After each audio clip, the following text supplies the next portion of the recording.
hanya opini dan malah menuding kita menyebar kabar bohong. Kalau saya menyebarkan kabar bohong, ya, laporkan saya ke Polda Aceh, saya siap hadapi itu. Saya sebagai warga negara, saya taat hukum.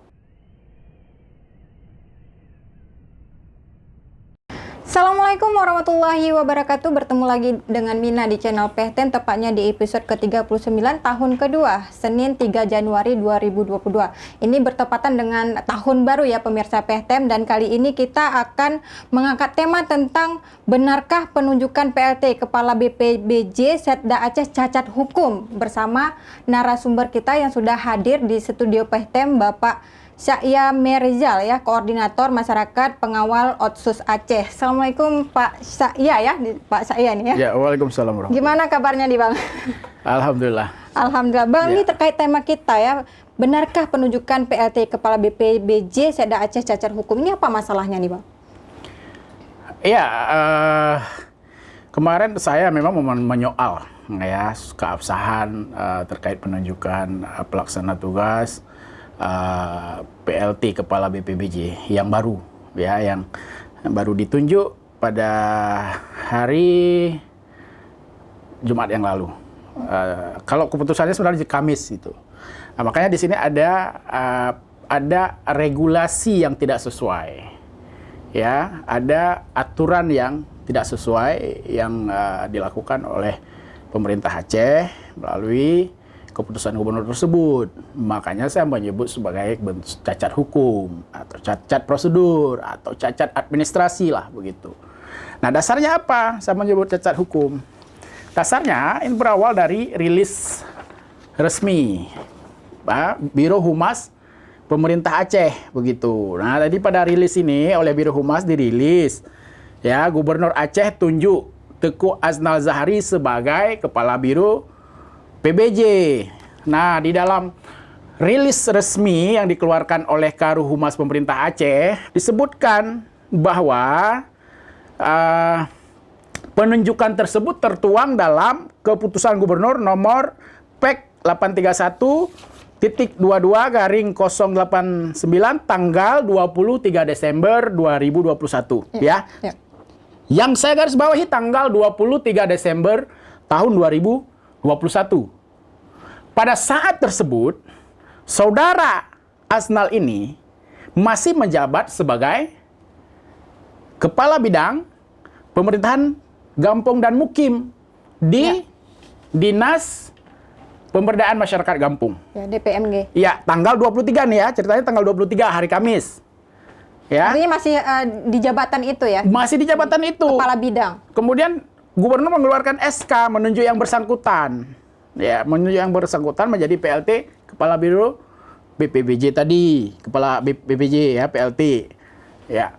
Hari Jumatnya baru kemudian dia dilantik sebagai Kepala Bagian, kalau tidak salah, penyediaan di Biro Pengadaan Barang dan Jasa. Ya. Artinya dia dilantik di eselon 3. Ya, dari sebelumnya eselon 3A di DPMG ke eselon 3B, kalau tidak salah di situ eselon 3B. Ya. Artinya secara regulasi ini salah ya, Bang Syahya? Secara regulasi jelas salah. Seharusnya ini kalau mengaca pada pengalaman yang lama ya. Dulu ada kasus juga Said Azhari. Dia dulu merupakan awalnya dia merupakan pejabat eselon 4 Kasih di Dinas Perhubungan Aceh begitu. Kemudian pada saat ada mutasi ya, dia dilantik sebagai kepala bidang kepala bagian SPSE di BPBJ bersamaan dengan 100 lebih eselon 3 lainnya. Besoknya baru dikeluarkan surat penunjukan sebagai kepala BPBJ. Ini kasus ini terbalik dengan kasusnya Aznal. Nah, sehingga di sanalah cacat administrasi menurut saya. Karena pada saat Gubernur mengeluarkan keputusan Gubernur nomor 8 nomor tanggal 23 Desember ini, saudara Aznal masih menjabat sebagai Kabid. Tapi ini dibantah oleh Muhammad MTA bahwa ini sudah sesuai dengan regulasi nih Bang Syahya. Dia baca nggak regulasinya di situ? Nggak ada regulasi yang dia sebut. Hanya menyebutkan sudah sesuai. dalilnya mana? Kalau saya jelas dalilnya. Ya, ini ya dalilnya. Dalil saya menyebutkan kenapa saya katakan bahwa ini cacat hukum. Ini dalil saya.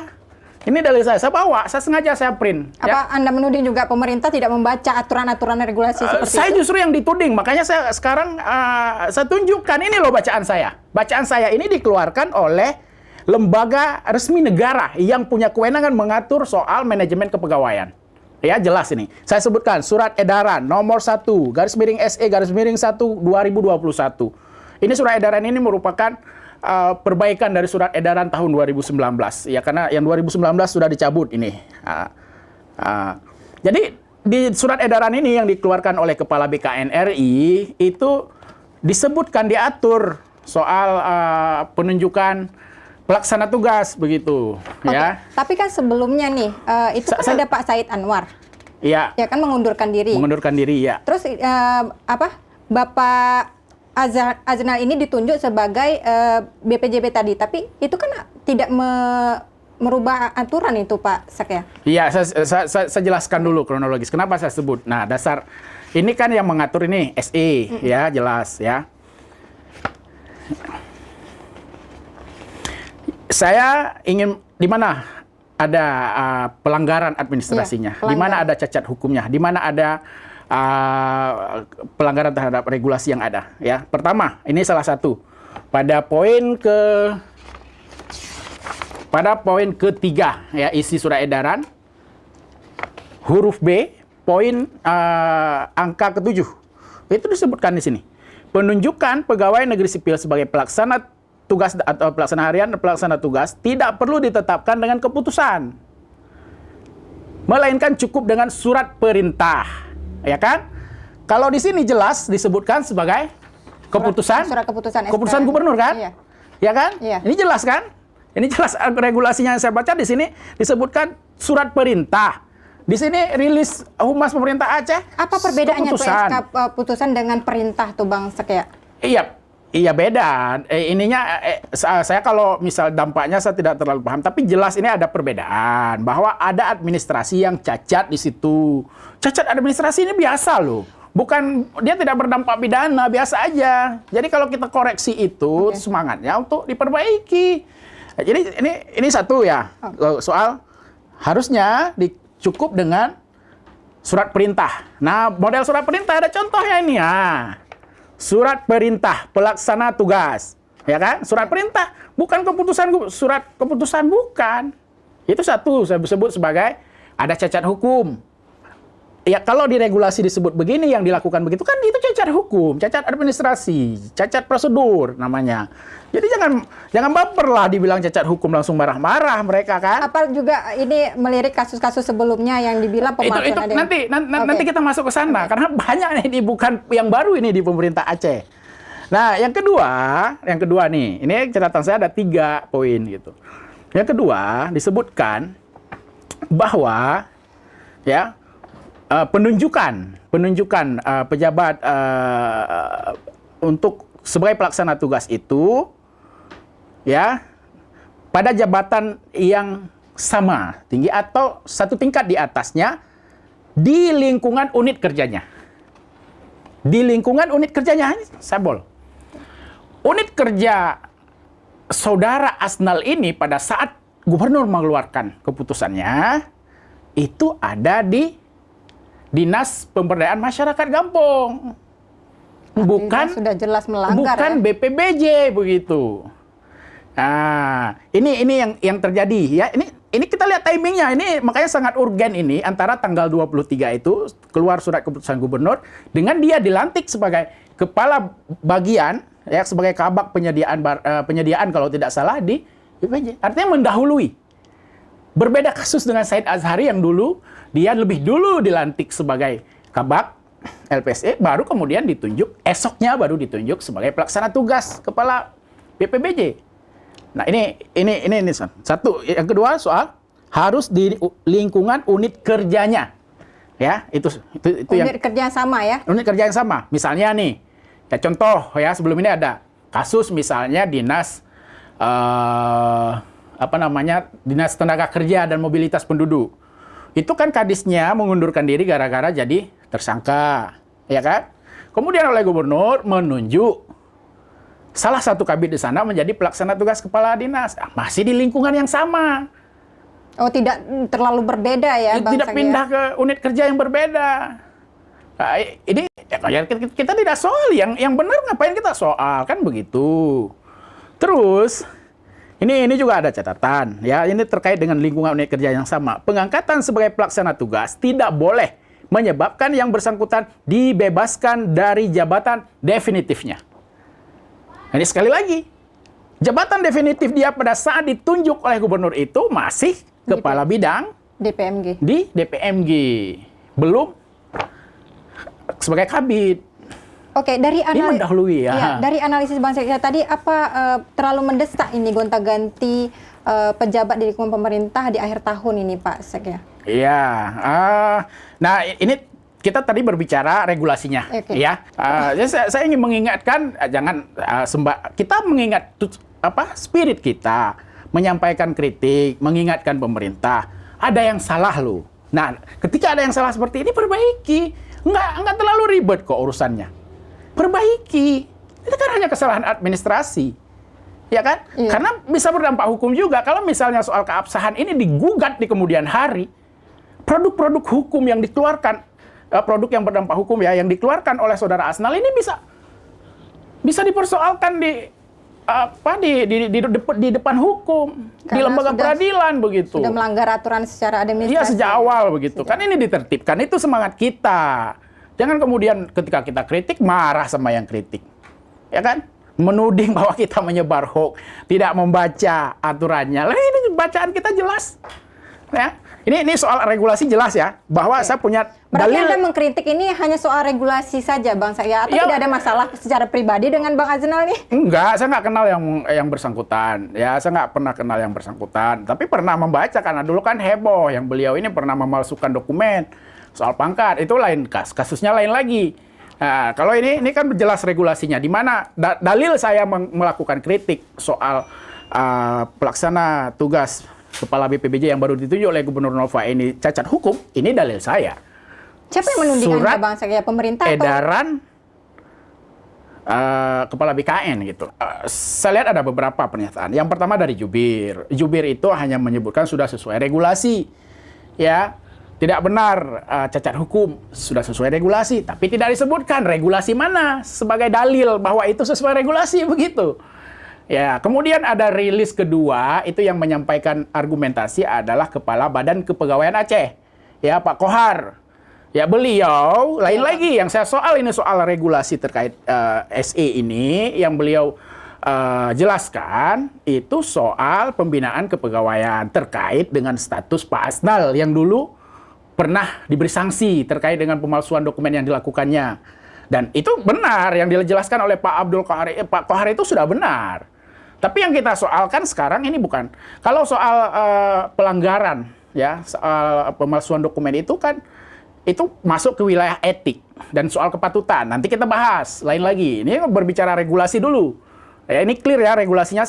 Bacaan saya adalah SE Kepala BKN. Nah, jadi jelas ya, bukan saya tidak membaca, jelas bacaan saya. Baik, berkaitan tentang itu Bang Sagi, ini kan masa akhir jabatan ya Gubernur Aceh. Ini biasa nggak sih gonta-ganti? Nah, ini udah masuk wilayah politis. Iya. Kita analisa sekarang. Okay. Ya, menurut saya ini sesuatu yang juga patut untuk kita pertanyakan. Ya kan? Ini ada motif apa ini sebenarnya? Ya kan? Kalau kita berbicara, oke, katakanlah pengunduran diri ini tidak politis benar. Ya, misal katakanlah saudara Said Anwar Fuadi ini, dia benar-benar mundur tanpa tekanan, tanpa disuruh. Oke, it's okay, nggak masalah. Itu hak dia sebagai pegawai, sebagai warga negara ya, untuk mungkin sudah tidak sanggup mengemban amanah yang diberikan, ya kan? Ya. Tapi kalau kita ingin melihat bahwa pemerintah Aceh ini mengedepankan pendekatan tata kelola birokrasi yang modern, yang mengedepankan prinsip good governance, clean governance, ada hal lain yang bisa dilakukan selain menunjuk PLT ini. Ya, sebagai informasi mungkin ada yang nggak tahu bahwa saudara Said Anwar Fuadi ini kan baru dilantik pada bulan Maret tahun ini. setelah dilakukan fit and proper test. Nah, pada saat pemerintah Aceh melakukan seleksi terbuka JPT, ya JPT Pratama, jabatan pejabat tinggi Pratama itu, setiap itu kalau tidak salah saya ada 16 SKPA yang terjadi kekosongan. Iya. Ya, tidak ada pejabat definitif waktu itu. Salah satunya Biro Pengadaan Barang dan Jasa. Ya. Setiap SKPA itu ada 3 calon yang lulus fit and proper test. Kemudian diserahkan kepada gubernur untuk memilih salah satu dari mereka. Nah, kebetulan pada saat itu yang dipilih oleh Pak Gubernur Nova Iryansah itu saudara Said Anwar Fuadi. Iya. Artinya ada 2 calon lain yang sudah lulus fit and proper test. Siapa? Itu kalau saya tidak salah saudara M. Taufik, ST, satu lagi saudara Teguh Dharma. Teguh Adi Dharma. Teguh Adi Dharma. Teguh Adi Dharma. Ini kan ada. Mereka sama-sama sudah lulus. Ya posisinya samalah dengan Said Anwar yang tadi. Kalau berbicara idealnya, gubernur ambil salah satu dari mereka, lantik mereka sebagai pejabat definitif. Dan itu sudah sesuai dengan sudah memenuhi, dan itulah tujuan dari dilakukan seleksi terbuka, fit and proper test. Artinya sudah transparan ya di sini. Jelas lebih layak, lebih patut. Gitu. Jadi Bang Ajenal ini tidak mengikuti JPT Pratama ini, Bang saya. Nah, ini juga soal masanya itu yang menjadi pertanyaan kita juga, ya kan? Karena begini, yang pertama itu ada calon 2 orang lagi yang telah lolos 3 besar, yang sebenarnya oleh gubernur tinggal ambil saja salah satu, lantik sebagai pejabat definitif. Nah, ketika gubernur mengambil saudara Asnal inilah muncullah pertanyaan. Ada banyak hal, ada beberapa lah. Yang pertama kan langsung orang memorinya teringat soal kasus pemalsuan dokumen. Nah, ini yang berbicara soal etik, soal kepatutan. Itu pada tahun 2016 ketika masih di era Abu Dotto lah jadi gubernur, ya kan. Memang sudah diberikan sanksi dan segala macam pembinaan, tetapi ya saya pikir kalau memang pemerintah ini adalah pemerintah yang menempatkan reward and punishment itu secara objektif, saya pikir masih banyak pejabat-pejabat lain yang lebih layak untuk ditunjuk, ya. Yang paling terdepan yang harus ditunjuk salah satu dari 2 orang tadi itu, M. Taufik atau Adi Dharma. Yang sudah lulus lah sudah ya, lulus, sudah jelas lulusnya. Seleksi. Ya, yang seleksi terbuka dilakukan sesuai dengan prosedur yang diatur oleh KSN, BKN dan KSN begitu. Ini kenapa Teguh Asnal ini ada apa begitu? Kok tiba-tiba? Yang pertama tiba-tiba ini. Yang kedua, pelantikannya sebagai kepala bidang di sana itu dilakukan sembunyi-sembunyi. Kenapa tersembunyi? Tidak terbuka secara publik. Tidak terbuka. Harusnya, ya saya ingin menyebutkan, seharusnya tata kelola birokrasi modern itu harus menjalankan prinsip glass box management kalau bisa kita sebut, ya, seperti akuarium lah. Ya, akuarium, apapun yang kebijakan yang diambil oleh pemerintah itu, oleh gubernur, oleh sekda dan sebagainya, itu bisa kita saksikan gitu. Ya, kayak kita lihat ikan di akuarium. Dia makan kita tahu, dia berenang kita tahu, dia kejar-kejaran kita tahu. Nah, ini sembunyi-sembunyian. Ini yang sembunyi-sembunyi biasa siapa? Orang mesum. Ya, artinya ada sesuatu yang tidak iya, ingin tanda diketahui tanya. publik, ya. Ada yang disembunyikan ini. Apa yang disembunyikan? Ya Allah. Apa nih? Nah, inilah yang menjadi tanda tanya kita, ya kan? Ini soal eksekusi. BPBJ ini kan tugasnya itu melakukan tender, ya kan? Melakukan pemilihan. Kalau soal anggaran, skema dan skandal-skandal penyusunan anggaran kan nggak terlibat. Dia lebih ke eksekusi lah, ya kan? Saya ingin melanjutkan yang tadi, ya, kenapa Teguh Asnal? Kenapa tidak dipilih 2 orang yang sudah lulus fit and proper test, ya kan? Karena itu sudah ada jurisprudensi juga, ada peristiwa, ada contoh yang dilakukan oleh Gubernur Nova juga, bukan orang lain. Ya, kita nggak usah ambil contoh dari daerah lain. Kita ambil contoh yang pernah dilakukan oleh Gubernur Nova sendiri. Apa itu? Gubernur Nova pernah melantik saudara Irawan Pandunegara menjadi kepala BPBJ definitif.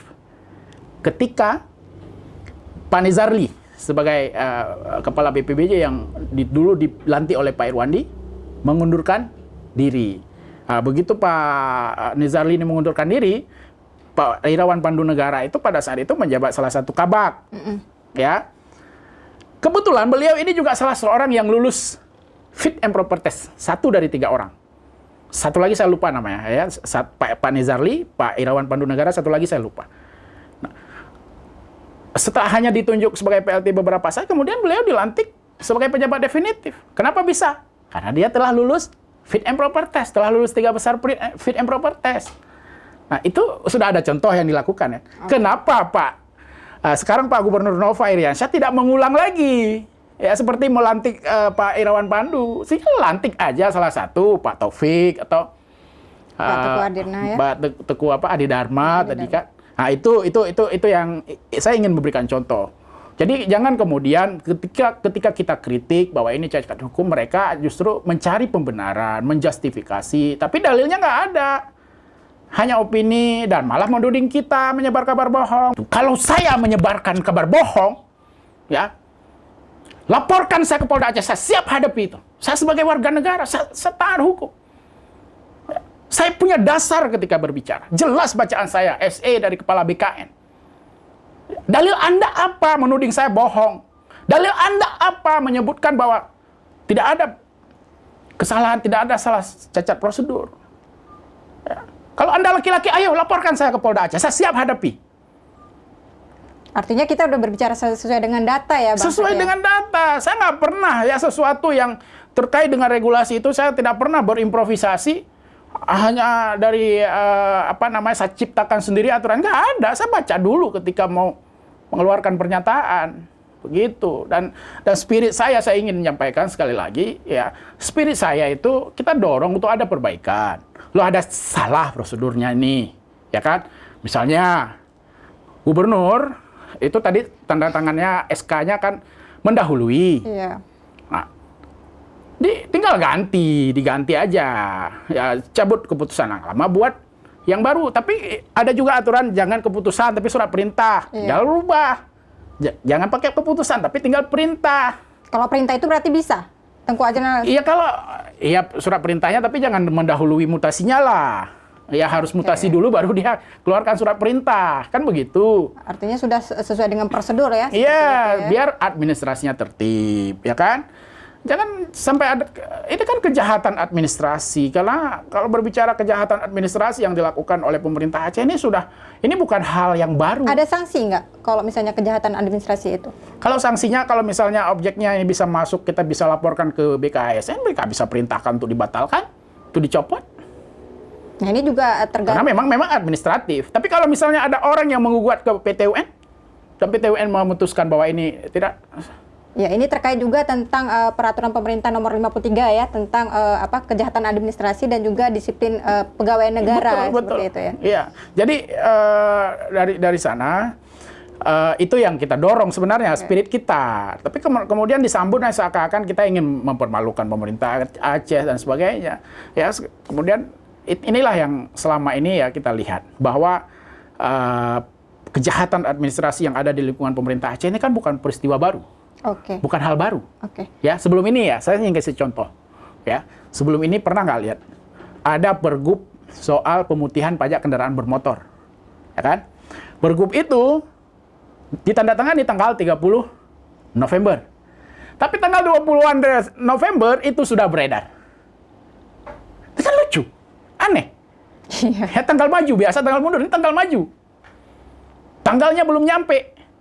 Sudah diteken oleh gubernur. Bagaimana kalau misalnya tanggal 22 gubernur mati? Masih berlaku itu. Oke, artinya ada dampak ya? Iya, jelas lah. Siapa yang menjamin bahwa itu masih hidup? Atau siapa yang menjamin belum tidak akan bermasalah dan sebagainya? Jangan mendahului Tuhan lah kita kan. Nah, ini contoh yang lain. Kalau mau yang lebih yang lebih besar lagi, ya, isunya bahkan itu sudah masuk ke lembaga peradilan.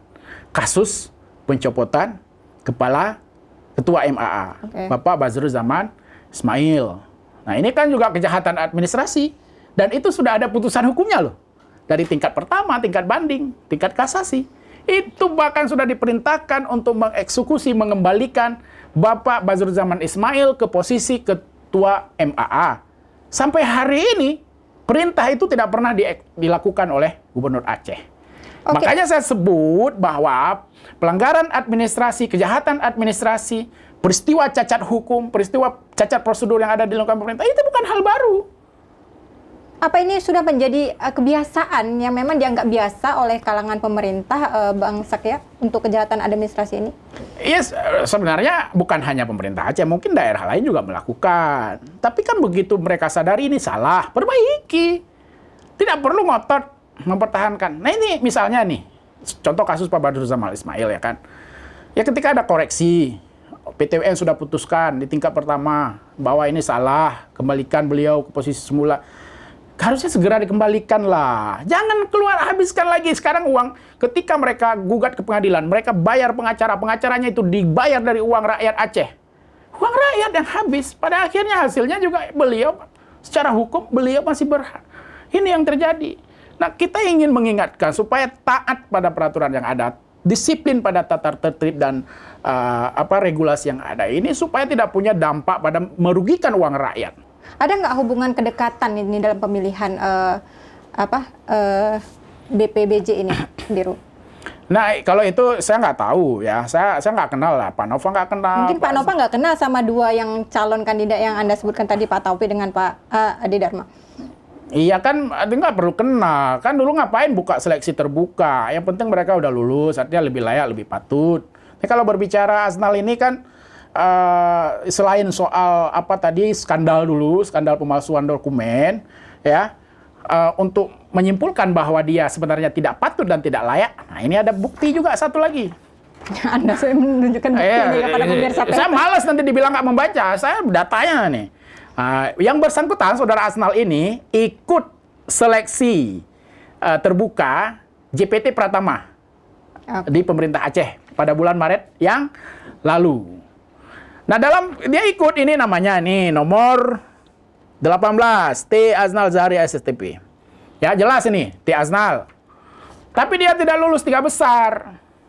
Ini berbicara kelayakan dan kepatutan ya. Artinya orang yang tidak layak ini diangkat. Orang yang tidak layak, orang yang tidak patut, lebih patut saudara Taufik atau saudara Adi Dharma tadi. Sudah jelas hasilnya kan? Ini tidak lulus 3 besar, dia ikut, cuma lulus tes aja, ikut tes. Artinya pemilihan Pak Azna ini masih dipertanyakan ya, kenapa ya Bang? Iya, ada pertanyaan, ada banyak deretan pertanyaan yang muncul kemudian. Ada apa ini kok tiba-tiba di menjelang tender tahun 2022, apalagi kita tahu ini sedang diburu-buru, dokumennya sedang dikejar-kejar terus ini dari SKPA dikumpulkan. Kemudian ada pelantikan pelaksana tugas yang baru, kenapa nggak langsung pejabat definitif begitu? Nah, apalagi pelaksana tugas ini kan dia kalau mengikut lagi aturan ini ya, mengikut lagi aturan ini. Ini masa tugasnya dia hanya bisa 3 bulan dan bisa diperpanjang untuk 3 bulan. Nah, ini jangan-jangan ada dugaan-dugaan. Nah, kalau yang definitif ini nanti, kalau misalnya dilantik definitif, bulan 1 setelah 6 bulan, kurang dari 6 bulan, itu nggak boleh mutasi lagi. Ya kan? Kalau definitif. Kalau dia melawan gubernur, kalau nggak mau ikut arahan gubernur nggak bisa ganti. Oke. Ya mungkin dugaan-dugaan itu. Tapi kalau PLT ini dia harus loyal. Kalau nggak 3 bulan ganti dia. Oke, Bang, saya untuk terakhir kali mungkin Anda ingin menyampaikan kepada pemerintah Aceh terkait tentang pemilihan Bang Aznal ini, silahkan. Ya, saya ingin sampaikan begini ya. Kepada pemerintah Aceh, harap ya untuk taat ya pada aturan yang berlaku, pada regulasi yang ada. Dalam hal ini terkait dengan surat edaran dari Kepala BKN. Kenapa harus disiplin? Kenapa harus ikut pada regulasi yang ada agar tidak memiliki dampak dan merugikan masyarakat di kemudian hari. Ya misalnya dalam proses pengadaan barang dan jasa ini ada pihak-pihak yang merasa dirugikan, kemudian melakukan tuntutan-tuntutan hukum, dan ternyata dia di pengadilan terbukti bersalah, melanggar. Dan ini akan berdampak terhadap pelaksanaan tender proyek yang manfaatnya dirasakan oleh masyarakat. Bisa proyeknya terhambat, bisa dibatalkan, dan sebagainya. Dan ini punya dampak yang saya pikir pada ujungnya juga akan merugikan masyarakat. Ya, saya menghimbau kalau bisa, apalagi ini masih ada waktu, kalau bisa secepatnya saudara Asnal ini dicopot aja, ditunjuk saja pejabat definitifnya.